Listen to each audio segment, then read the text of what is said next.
Hello, my dear students. We are going to start revision chapter 2 lakh की चूड़ियाँ। लाख की चूड़ियाँ जो चैप्टर है इसकी स्टोरी आप अच्छे से रीड कर चुके होंगे।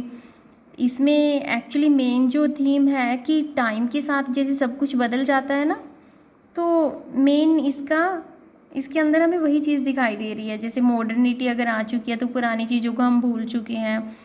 मेन कॉन्सेप्ट इसका यही है। तो आप स्टोरी में इसको एक बार अच्छे से दोबारा से समझ लेना।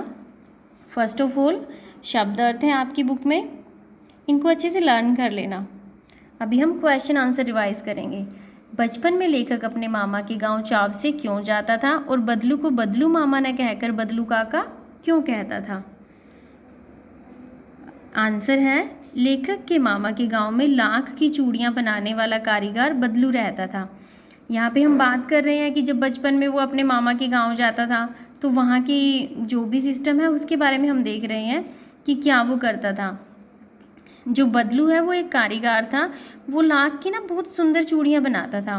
वो रंग बिरंगी मतलब चूड़ियाँ होती थी और उसके बाद जो भी जैसे छोटी छोटी रंग बिरंगी सुंदर सी गोलियाँ बनाकर वो लेखक को भी दे देता था, जिसके कारण लेखक सदैव बदलू के पास जाता रहता था। एक होता है ना, जैसे बच्चों को कोई ना कोई चीज़ अच्छी लगे और उसको अगर वो मिलती रहे तो डेफिनेटली बच्चा वहाँ बार बार जाता है। तो ऐसे ही बदलू वो छोटी छोटी कांच की गोलियाँ अगर उसको मिलती थी खुश हो जाता था और वहाँ पे जाता रहता था। लेखक को उसके मामा का गांव बहुत अच्छा लगता था, जैसे आप बच्चों को लगता है।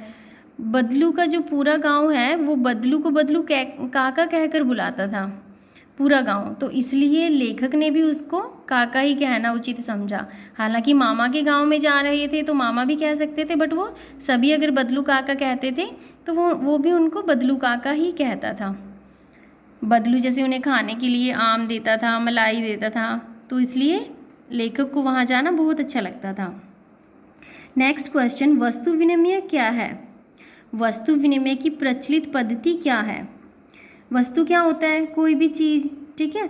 वस्तु विनिमय से तात्पर्य लेन देन के लिए रुपये पैसों के स्थान पर एक वस्तु की दूसरी वस्तु से क्रय। मतलब पहले टाइम में क्या करते थे, जैसे अगर मेरे पास कुछ सामान है, ठीक है, मुझे वो सामान मैंने किसी और को दिया और बदले में उससे अनाज ले लिया, या बदले में कुछ एक वस्तु की जगह पे दूसरा कुछ वस्तु ही ले ली, ठीक है। तो इससे लोगों की अपनी ज़रूरतें भी पूरी होती रहती थी। जैसे चूड़ियों के स्थान पर वो बदलू कपड़े ले लेता था, अनाज ले लेता था, तो उसकी ज़रूरतें पूरी हो जाती थी। और जिसको अगर चूड़ियाँ चाहिए होती थी तो चूड़ियाँ मिल जाती थी। नेक्स्ट है, मशीनी युग ने कितने हाथ काट दिए हैं? इस पंक्ति में लेखक ने किस व्यथा की ओर संकेत किया है? यहाँ पर देखिए आंसर है इसका, लेखक ने उन कारीगरों की तरफ संकेत किया है इसमें जो हाथ से बनी वस्तुओं से अपना जीवन यापन करते हैं। और आज के मशीनी युग ने उन कारीगरों के हाथ काट कर मतलब उनकी रोजी रोटी छीन लिया। क्योंकि पहले देखो, हाथ से अगर जो चीज़ें बना रहे हैं और बेच रहे हैं तो डेफिनेटली इनकम उनके पास आती थी। पर अब मशीन आ चुकी है, मतलब जैसे उनका पैतृक काम धंधा है वो हाथ से बने हुए काम से चलता रहता था ना, पर अब जैसे मशीन आ चुकी है तो अब उन लोगों को कोई रोज़गार नहीं मिल रहा है जो हाथ से चीज़ें बनाते थे। हालांकि मशीन से बनी हुई चीज़ें सबको अच्छी लगती हैं क्योंकि वो क्रिएटिव होती हैं, सुंदर होती हैं। और अगर देखा जाए तो इन कारीगरों का जो जीवन है वो अंधकार में हो गया है। अब उनके पास इनकम सोर्स नहीं रहे। यही वो व्यथा है जो लेखक व्यक्त करना चाहता है। ऐसे कारीगर कला होने के बाद भी बेकार है क्योंकि उनकी रोजी रोटी छीन गई है, उनसे रोजी रोटी सब खत्म हो गई है। बदलू के मन में ऐसी कौन सी व्यथा थी जो लेखक से छिपी न रह सकी? आंसर है, लेखक के अनुसार बदलू उनके मामा के गांव में लाख की चूड़ियों का श्रेष्ठ कारीगर था, ठीक है। उसके गांव के अलावा बाहर के गांव से भी मतलब जो लाख की चूड़ियाँ बहुत प्रचलित थी, तो विवाह में भी उनकी चूड़ियाँ जाती थी। जैसे जैसे कांच की चूड़ियों का प्रचलन बढ़ने लगा, उसकी लाख की चूड़ियों का मूल्य कम होना आरंभ हो गया। नतीजा क्या निकला कि लोगों ने लाख की चूड़ियाँ छोड़ दी और कांच की चूड़ियाँ लेनी शुरू कर दी, क्योंकि कांच की चूड़ियाँ अच्छी होती थी, सबको अच्छी लगती थी। अब उससे कोई चूड़ियाँ नहीं पहनता था, सबको कांच की चूड़ियाँ अच्छी लगने लगी थी। उसके व्यवसाय का यह दुख दर्द बदलू को अंदर ही अंदर कचोटता था, परंतु अपनी इस वेदना को वह किसी तरह प्रकट नहीं कर सकता था।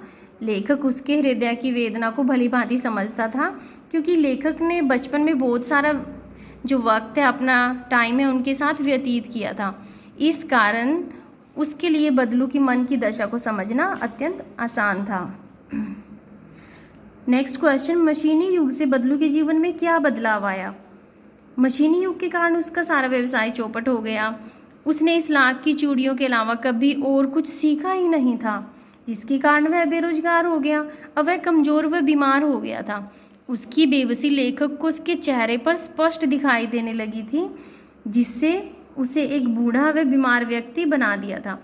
अब नॉर्मल सी बात है कि उसकी इनकम नहीं रही थी अच्छी खासी, जैसे पहले वो चूड़ियाँ बना करके कमा लेता था। ठीक है, तो जो मशीनी युग है उससे जो बदलू का जीवन है वो बिल्कुल थम सी गया था। आई थिंक सबको अच्छे से समझ आ गया होगा। और जो इसके इस चैप्टर में से जो फिलअप्स हैं, खालिस्तान होंगे, वो इंटरनल होंगे आपके पास, तो इससे बेटर है आप ये सारा अच्छे से समझ लेना।